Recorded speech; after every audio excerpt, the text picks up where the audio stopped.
Soudain, Ray et Grug ont été étonnés lorsqu'ils ont découvert la présence d'un petit singe, mais à un moment inattendu, les yeux du singe ont brillé et un énorme groupe de singes boxeurs est apparu, les a attaqués et a kidnappé Neil, Ray et Grug, qui ont tenté en vain de s'échapper. Quand Hope voit la clôture cassée, elle se rend compte que le monstre les a kidnappés. Hope et Dawn, ainsi que le reste de la famille, décident de les chercher pour les sauver, avec l'aide de Sandy, qui peut les sentir. Ils la suivent à travers le territoire jusqu'à ce qu'ils atteignent un pont sur lequel passent des requins sauvages. Hope a peur et essaie de les récupérer, mais elle les fait tomber du pont dans la rivière et les entraîne. Quant à Neil et Grug, les singes les ont conduits à leur repère, et là ils ont rencontré le chef des singes. Neil et Grug sont surpris de découvrir que Ray est capable de parler la langue des singes, qui est la langue de la boxe.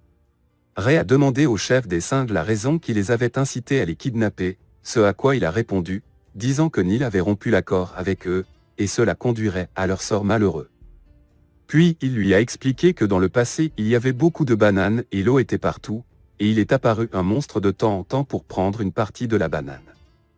Mais sans raison, l'eau s'est épuisée et la banane s'est terminée.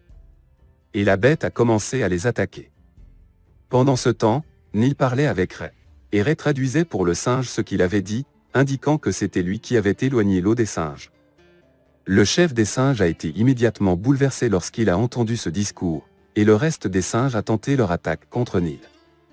Neil a fabriqué une lance et a essayé de se défendre avec, mais les singes l'ont imité et ont également fabriqué des lances, et les singes ont pu les entourer. En même temps, Hope, Dan et le reste de la famille étaient tous ensemble, et ils ont remarqué que grand-mère avait un animal volant sous la forme d'une perruque. Elle lui est demandé de trouver le chemin vers Grug, Ray et Neil. D'un autre côté, Hope était en colère contre les Croods et leur a dit que c'était à cause d'eux qu'elle avait perdu le chemin de chez elle. Puis elle les a quittés et est partie seule. Cependant, elle se retrouve soudainement à glisser sur la glace et à tomber dans une grotte. Un loup-garou sous la forme d'une araignée apparaît devant elle et l'attaquant. Mais Dan intervient rapidement pour la protéger et la défendre, et donc le reste de sa famille la rejoint. Mais un grand nombre de loups se rassemblent autour d'eux. À ce moment, Don se rend compte que les loups ne sont pas une menace pour eux, ils s'inquiètent pour leurs petits. Elle leur a demandé de mettre leurs armes de côté et a permis au petit garçon de passer en toute sécurité à sa mère. Et ici, Tank nous a donné un sens important que chacun regarde le monde sous un angle différent. Cette idée semble évidente quand ils ont tous vu le loup ressemblant à une araignée comme un monstre les attaquant, alors que Dan a vu une mère qui voulait juste protéger son enfant.